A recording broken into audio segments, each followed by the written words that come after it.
Ladies, let me tell you something, and I need you to sit down for this one, because what I'm about to share with you today, nobody had the courage to sit you down and tell you. Not your mama, not your auntie, not your girlfriends over brunch. But I'm going to tell you, because I love you too much to let you keep making the same two mistakes that are quietly costing you the love, the respect, and the peace you deserve. There are two things, just two, that a wise woman never tells a man, not because she's playing games, not because she's being fake, not because she's hiding who she is, but because she understands something most women learn far too late. She understands that a man does not value what he easily accesses. She understands that a man builds his devotion around what he has to earn, protect, and prove himself worthy of. And when you hand him certain truths too soon, too freely, too openly, you are not being authentic, sister. You are handing him the keys to a kingdom he hasn't even knocked on the door of yet. And I know, right now some of you are already getting defensive. Some of you are already saying, but Steve, I believe in being open. I believe in honesty. I believe a real man can handle everything about me. And baby, I hear you. I do. But I need you to listen to me carefully, because there is a difference between honesty and self-exposure. There is a difference between vulnerability and vulnerability spilled onto a man who has not yet earned it. There is a difference between being an open book and being an open wound.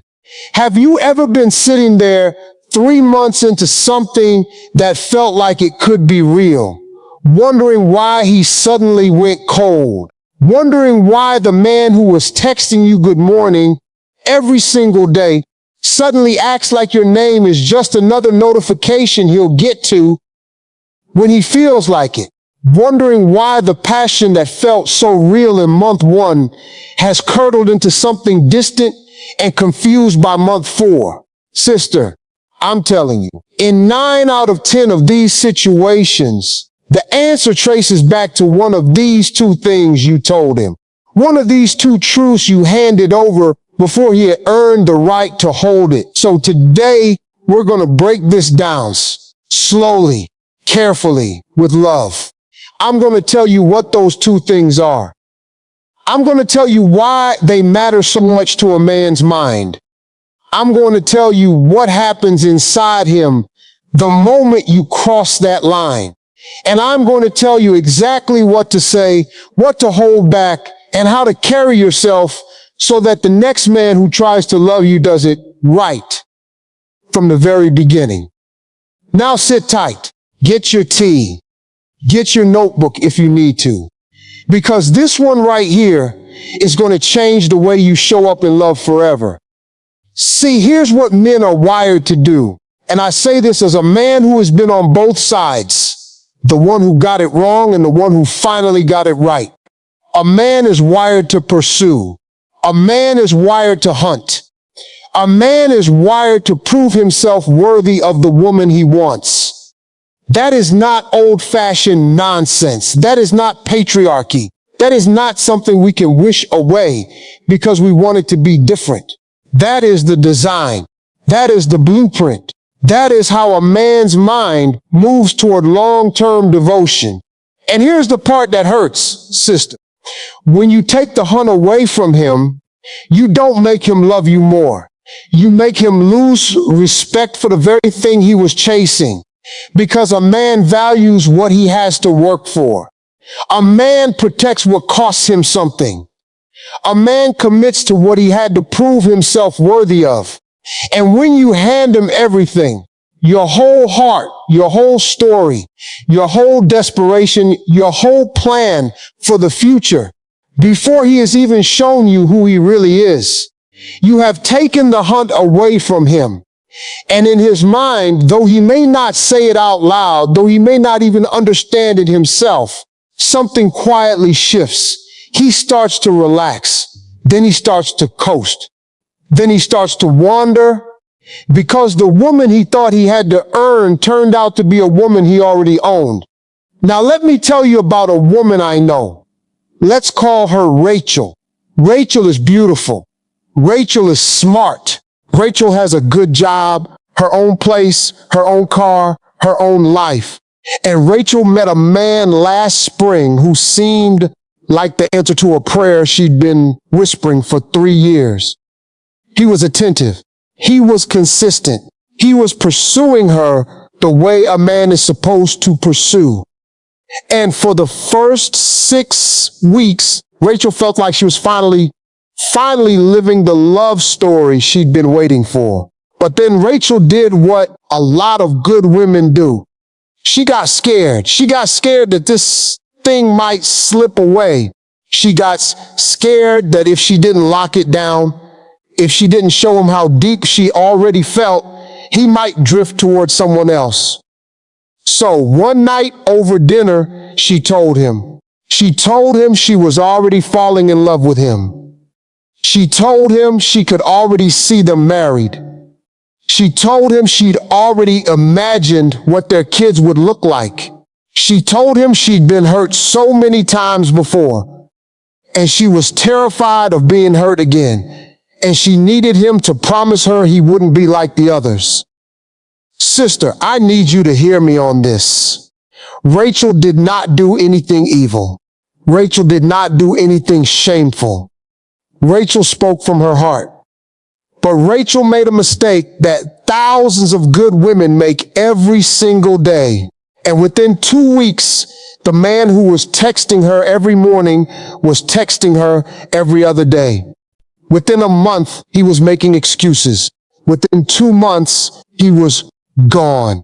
And Rachel sat on her couch crying, wondering what she did wrong, wondering if she was too much, wondering if there was something broken inside her that men could smell from a mile away.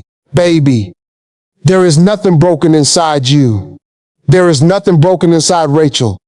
But there is a truth about the male mind that no one bothered to teach either of you. And that truth is this: a man's devotion is built in stages. And when you skip stages, you don't accelerate his love.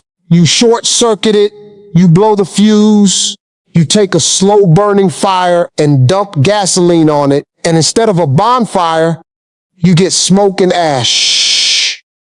So what are these two things, Steve? What are these two things a wise woman never tells a man? Let me break it down for you now, slowly, piece by piece, because I want you to understand not just what they are, but why they matter, and what happens inside a man's mind the moment you cross the line. The first thing a wise woman never tells a man too soon is the full depth of her feelings for him. Now hold on, don't get mad at me yet. I did not say lie. I did not say pretend. I did not say be cold. I said too soon. I said the full depth. There is a world of difference between letting a man see that you enjoy him, that you're drawn to him, that you're interested in where this could go, and dumping the entire ocean of your emotional investment on his lap before he has even proven he can swim. See, here's what happens inside his mind when you tell him too early, too intensely, too completely how deeply you already feel. Something in him relaxes. Something in him exhales. Something in him thinks, oh, she's already there. She's already mine. I don't have to earn this. I don't have to fight for this. I don't have to prove myself. And the moment a man stops feeling like he has to prove himself, sister, the pursuit dies. Not because he's evil, not because he doesn't like you, but because the very fuel that was driving him toward you has been taken out of the tank. Now hear me on this. I'm not telling you to be cold. I'm not telling you to play games. I am not telling you to pretend you don't feel what you feel. What I am telling you is this: let him see the fire in the fireplace. Do not hand him the whole forest and pour lighter fluid on it. Let him earn each layer. Let him work for each revelation. Let him wonder at every stage whether he is doing enough to keep you interested. Because a man who has to keep wondering is a man who stays engaged. A man who has to keep working is a man who stays devoted. A man who has to keep proving himself is a man who does not wander. And here's the beautiful part, ladies. This is not manipulation. This is not deception. This is not a game. This is simply the natural rhythm of how a man's heart moves toward commitment. You are not withholding your love. You are pacing your love. You are letting it unfold at the speed that matches his effort. And when his effort is real, when his consistency is real, when his devotion is real, then and only then do you open more of yourself to him. That is not cold. That is wisdom. That is self-respect. That is the way a queen governs her own heart. Let me give you a picture. Imagine you have a beautiful garden, the most beautiful garden anyone has ever seen, full of flowers, full of fruit, full of colors and scents you can't even describe. Now, would you tear down the gate on the first day a man walked by? Would you say, "Come on in, take whatever you want, stay as long as you like, you don't have to prove anything to me"? No, sister, you would not. You would open the gate a little, let him see the roses, see how he behaves, see if he waters what he sees, see if he tends what he touches.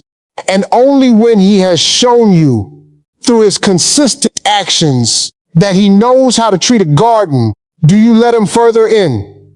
That garden is your heart. That garden is your soul. The garden is the depth of what you feel.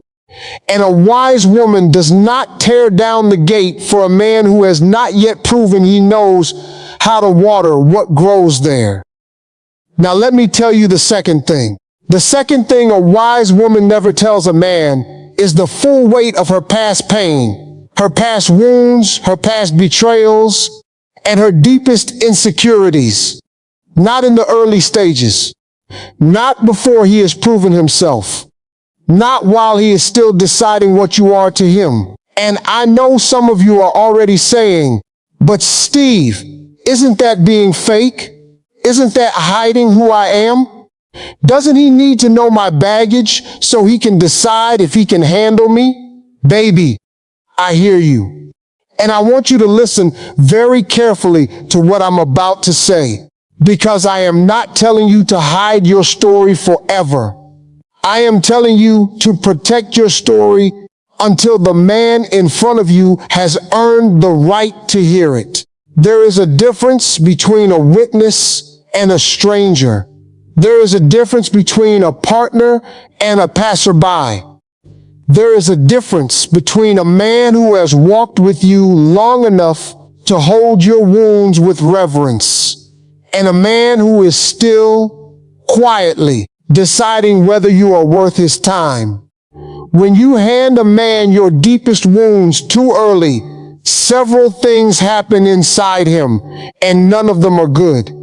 First, he starts to see you not as the woman he is pursuing, but as the woman he has to fix. And a man in the early stages is not looking for someone to fix. He is looking for someone to enjoy, someone to be inspired by, someone to feel bigger, stronger, better around. When you shift the dynamic from "I am the prize he is trying to win" to "I am the project he is trying to solve," you have collapsed the entire architecture of the pursuit. Second, he starts to feel the emotional weight of your past before he has earned the emotional right to carry it. He starts to feel like every decision he makes is going to be measured against the man before him. He starts to feel like he is walking on eggshells around wounds he did not cause. And a man who feels like he is being punished for someone else's crimes will not stay. Not because he is weak, not because he is a coward, but because he did not sign up to pay for a debt he did not owe. Third, and this is the one that hurts the most, sister, so I want you to brace yourself. He starts to file away every wound you shared as a piece of information he might use later. Now, not every man does this. The good ones don't. But you do not know yet, in the early stages, which one is standing in front of you. And when you hand a not yet proven man the map of your soft spots, you have handed him, in the worst case scenario, the very weapons he can use to hurt you later. Let me tell you about another woman I know. Let's call her Tasha. Tasha met a man online. Sweet man, or so it seemed. Charming, attentive, said all the right things. 2 weeks in, Tasha, wanting to be transparent, wanting to be real, wanting to show him she trusted him, told him about the abuse she suffered as a child, told him about the ex who cheated on her with her cousin, told him about the miscarriage she still cried about at night, told him about the depression she'd fought for years. She poured it all out over a bottle of wine, and he held her hand, and he told her he understood, and he told her he'd never hurt her. 6 months later, Tasha and this man got into a fight, a stupid fight, about something small. And in the middle of that fight, in the middle of the anger, that man reached into his memory and pulled out every single wound Tasha had shared with him. Everyone. And he threw them at her like knives. No wonder you've been through so much. No wonder that ex left you. No wonder you have issues. No wonder no one has been able to love you. Sister, that man used Tasha's own wounds as weapons against her. Not because Tasha did anything wrong by having those wounds, but because she gave them to a man who had not yet proven he would treat them like the sacred things they were. And once you give a man that kind of information, you can never take it back. Now I want you to hear something even deeper, because I don't want you walking away from this thinking I'm telling you to be dishonest. I'm not. What I am telling you is that intimacy is a staircase, not an elevator. Every step earns the next. Every step of trust earned by him allows the next step of vulnerability offered by you. And when you skip steps, when you take the elevator straight to the top floor of your soul on the first date, the second week, the second month, you are not being brave. You are being reckless with the most valuable thing you own. Your story is holy. Your wounds are holy. Your fears are holy. And holy things are not handed to strangers. Holy things are revealed slowly, carefully, to those who have proven they can kneel at the altar of what you have been through. Now, let me talk about what a wise woman does instead, because I don't want to just tell you what not to do. I want to tell you what to do. I want to give you the exact power move that changes everything. A wise woman in the early stages lets a man reveal himself first. She asks questions. She listens. She observes. She notices what he does more than what he says. She watches how he treats waiters. She watches how he talks about his mother. She watches how he handles small disappointments. She watches how he behaves when she is not looking. Because a man will tell you who he is, sister, if you give him enough time and enough silence to reveal it. The problem is, most women fill the silence with their own story before the man has had a chance to tell his. A wise woman also lets her enthusiasm show in measured, beautiful doses. She smiles. She laughs. She lets him see that she enjoys his company. She lets him see that he is having an effect on her, but she does not spill the ocean. She lets him see the wave, not the whole tide. She lets him see the flame, not the whole furnace. And when he leaves her presence, he does not leave thinking, I've got her. He leaves thinking, I want more of her, but I don't quite have her yet. I have to earn her. And that, ladies, is the space in his mind where devotion is born. Not in certainty, in curiosity, not in comfort, in pursuit, not in guarantee. In the beautiful magnetic tension of a woman he wants, but has not yet fully won. Now let me speak to something I know some of you are thinking. Some of you are thinking, but Steve, if I have to be so careful about what I tell him, doesn't that mean he doesn't really love me? Doesn't a man who really loves me want to know everything about me right away? Baby, listen. A man who really loves you will want to know everything about you eventually. But love does not begin with everything. Love begins with something. Love builds. Love earns. Love layers itself, one truth at a time, one act of care at a time, one proven moment at a time. And a man who demands your whole story on the second date. A man who pressures you to reveal your deepest wounds before he has revealed anything of his own soul. A man who wants access to all of you before he has earned any of you. That man is not loving you, sister. That man is scouting you. That man is auditioning you. That man is gathering data. And the difference between a man who loves you and a man who is scouting you is the same difference as between a farmer and a hunter. The farmer plants and tends and waters and waits. The hunter takes what he can, when he can, and moves on to the next. You are not prey, sister. You are not a data set. You are not a case study. You are a woman with a whole world inside of you. And that world is not for the eyes of every man who happens to smile in your direction. Now, let me deepen this, because I want you to understand not just the rule, but the psychology behind the rule. And I want you to understand what happens on a man's side when you carry yourself with this kind of wisdom. When a man senses that you have depth he has not yet accessed, he becomes fascinated by you. When a man senses that there are chapters of your story he has not yet earned the right to read, he becomes obsessed with earning them. When a man feels that your love is real but not yet fully surrendered, he leans in. He shows up. He proves himself. He becomes the best version of himself because he knows the woman in front of him will only unlock her deepest layers when he has demonstrated he can be trusted with them. But when a man senses that there is nothing left to discover because you told him everything on date 3, something in him goes quiet. Not because you did anything wrong, but because the very thing that keeps a man engaged, which is the beautiful mystery of a woman still being revealed, has been taken from him.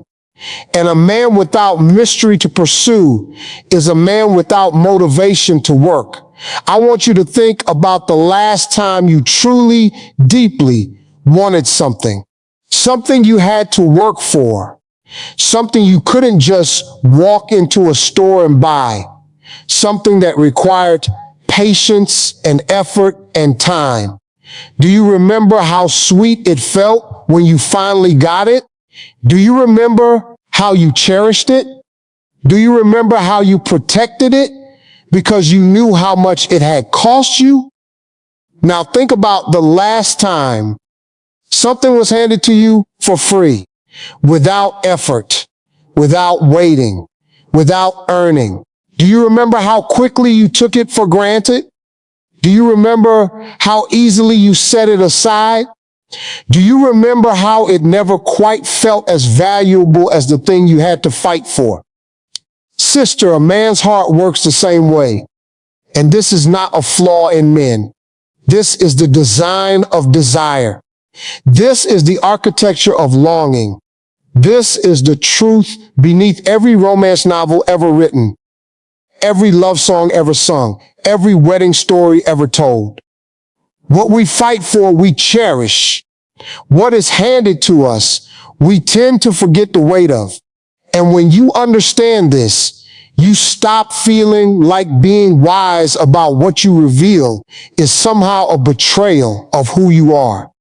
You start to see that pacing your revelations is one of the most loving things you can do for him, for you, and for the love you are trying to build.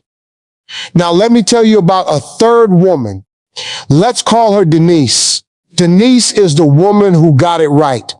Denise is the woman who, after years of getting it wrong, finally understood these two truths. And I want to tell you her story so you can see what wisdom looks like in real life. Denise met a man at her cousin's wedding. He was tall, handsome, well-dressed, and he approached her with respect. They danced. They talked. He asked for her number. He called her 3 days later, not to text, but to call like a man used to do. And they went on their first date. Now, on that first date, Denise did something different, something she'd never done before. She did not tell him she was already imagining their future. She did not tell him about the 3 exes who had broken her heart. She did not tell him about her fears. She did not tell him about her deepest longings.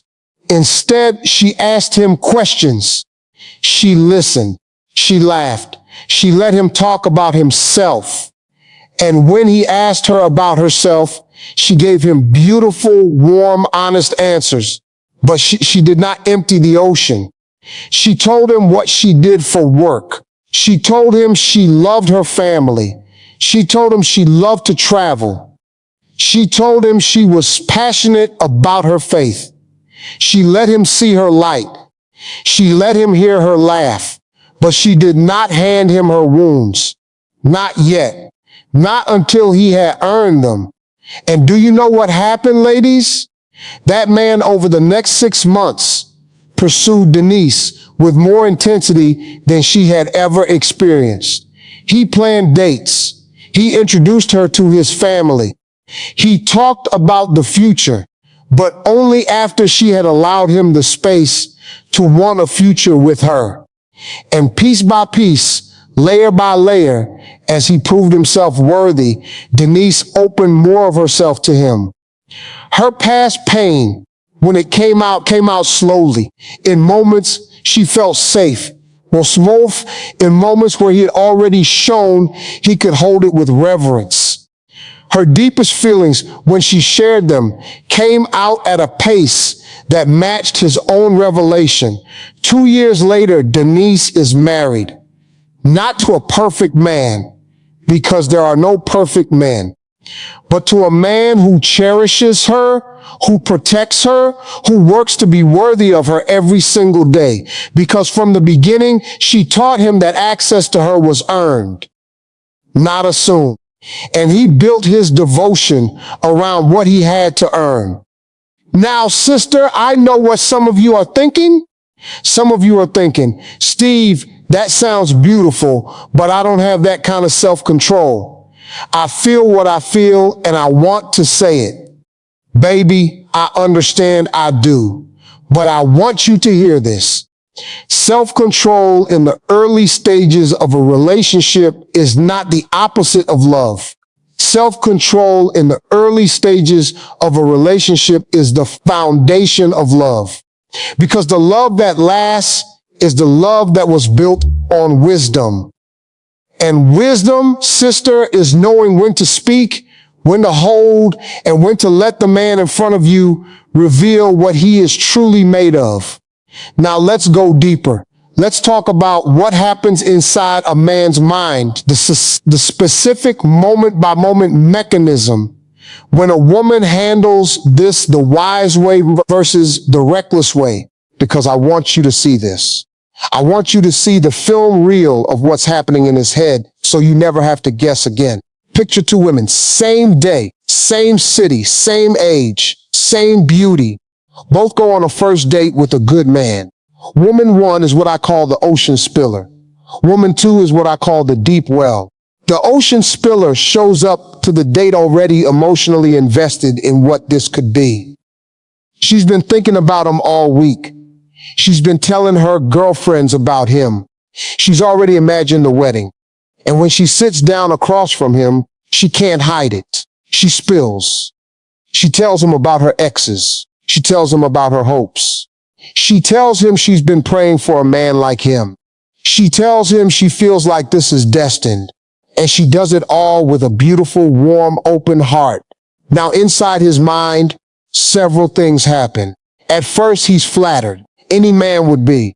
But then, subtly, quietly, without him even realizing it, his brain starts to categorize her. He starts to think, oh, she's already here. She's already invested. I don't need to worry about losing her. And the moment that thought enters his mind, sister, something in him begins to relax. Not in a good way. In a way that means the pursuit is over. In a way that means the effort will drop. In a way that means over the next few weeks and months, he will do less and less and less because he knows the ground is secure. Now picture the deep well. She also feels something for him. She also is drawn to him. She also has hopes. But she carries her hopes like a candle, not a bonfire. She sits down across from him. She smiles. She's warm. She's engaged. She asks him questions. She listens. She laughs. She lets him see that she's enjoying him. But she does not spill. She does not empty the well. She does not hand him the map of her soul on the first evening. And inside his mind, something very different happens. He leaves the date thinking, wow, there's something about her. I want to see her again. I don't quite have her yet. I don't quite know what she thinks of me. I need to earn her. And that thought, sister, that thought right there is the engine of a man's devotion. That thought is what makes him call the next day instead of waiting 3. That thought is what makes him plan the next date carefully instead of texting you up at midnight. That thought is what makes him introduce you to his people because he is proud of what he is building toward, not casual about what he already has. Do you see the difference? Do you see how the same woman with the same feelings gets radically different outcomes based on how she paces the revelation of those feelings? This is not manipulation, sister. This is wisdom. This is the difference between throwing your love away and investing your love. This is the difference between spilling the ocean and being the deep well he wants to keep drawing from. Now I want to address something else, because I know some of you are going to say, Steve, but what about my past? Doesn't he deserve to know about my past? Isn't that being deceitful if I don't tell him? Baby, no. It is not deceitful to protect your story until it is safe. It is not deceitful to reveal yourself in stages. It is not deceitful to let intimacy earn intimacy. Deceit would be lying about your past. Deceit would be pretending you don't have wounds. Deceit would be saying you have no history when you do. That is not what I am asking you to do. I am asking you to do something different. I'm asking you to hold your story like the treasure it is, and to only open the treasure chest when the man in front of you has earned the key. Now here's where most women mess up. And I want you to pay attention to this, because this is the pattern that plays out in millions of relationships every single year. A woman meets a man. She likes him. She wants him to know she likes him. She is terrified that if she doesn't tell him everything, he will misunderstand her, or think she's cold, or lose interest. So out of fear, out of scarcity, out of a deep insecurity that whispers, he might leave, she rushes to reveal everything. She thinks she is being loving. She thinks she is being brave. She thinks she is being real. But what she is actually doing, sister, is trying to secure something that has not yet earned securing. She is trying to lock down a man who has not yet demonstrated he deserves the lock or the key. And here is the tragic irony. The very act of trying to secure him is what makes him drift. Because a man does not fall in love with a woman who is trying to secure him. A man falls in love with a woman who is secure in herself, whether he stays or he goes. A man falls in love with a woman who is not chasing his commitment, but who is walking in her own life with such grace and such fullness that his commitment naturally rises to meet her. Sister, do you hear me? Do you hear how important this is? The woman who is secure in herself does not need to spill everything on date 3. The woman who is secure in herself is not terrified he will lose interest if she doesn't. The woman who is secure in herself carries her story like a queen carries her jewels. Visible enough that the world knows she has them. Protected enough that not every hand can touch them. Now let me pause here and say something to you that I want you to write down. I want you to write this down and put it on your mirror. Are you ready? Here it is. You are not too much. You have never been too much. You will never be too much. But you are also not for everyone. And you do not owe your entire soul to a man who has not yet proven he can hold even the first layer of it. Say that with me.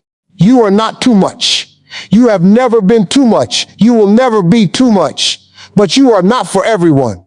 And you do not owe your entire soul to a man who has not yet proven he can hold even the first layer of it. That right there is the sentence that changes lives. That is the sentence that guards hearts. That is the sentence that turns a woman from a spiller into a well. Now, let me talk about the fear underneath all of this, because I know what's really going on in some of you. The fear is this. You are afraid that if you don't tell him everything, if you don't show him the full depth of your feelings, if you don't hand him your whole story, he will pick some other woman who does. You are afraid that being wise makes you cold, and being cold makes you lonely, and being lonely means you die alone. Sister, listen to me. That fear is a lie. That fear is not from wisdom. That fear is from every heartbreak you have ever experienced, whispering to you that you have to hold on tighter next time or you will lose again. But holding on tighter is exactly what makes you lose. Holding on tighter is what smothers the fire. Holding on tighter is what makes a man feel like he is being trapped instead of chosen. The truth, the beautiful truth, is that when you release the fear, when you carry yourself with the calm confidence of a woman who knows her own worth, when you let a man earn each layer of you instead of dumping the whole warehouse on him, you become magnetic. You become the woman he can't stop thinking about. You become the woman he tells his friends about.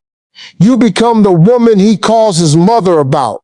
You become the woman he cannot let slip through his fingers because he knows deep in his bones that a woman like you does not come along twice.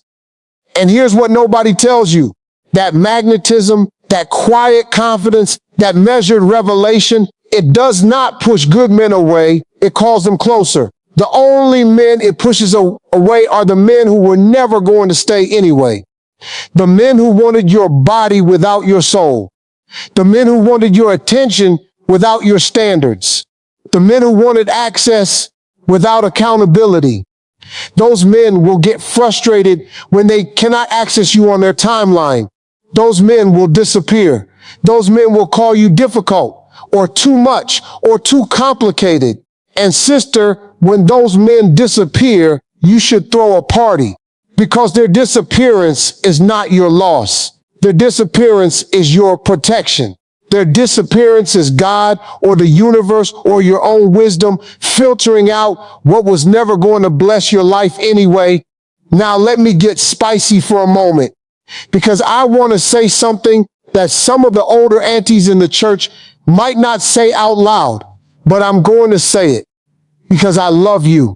A man who wants you does not go silent on you for a man who wants you does not need you to convince him of your worth. A man who wants you does not require you to hand him your wounds to prove you're real. A man who wants you moves towards you consistently, clearly, without you having to write him a manifesto explaining why he should. And if the man in front of you needs your ocean to justify staying, sister, he was never really staying. He was just running out the clock. He was just enjoying the buffet. He was just seeing how much he could get before he moved on. And you owe that kind of man nothing. Not your story, not your wounds, not your future plans, not a single tear. Number one, match his effort, do not exceed it. If he calls once a day, you call once a day. If he plans one day a week, you match that energy, you do not double it out of anxiety.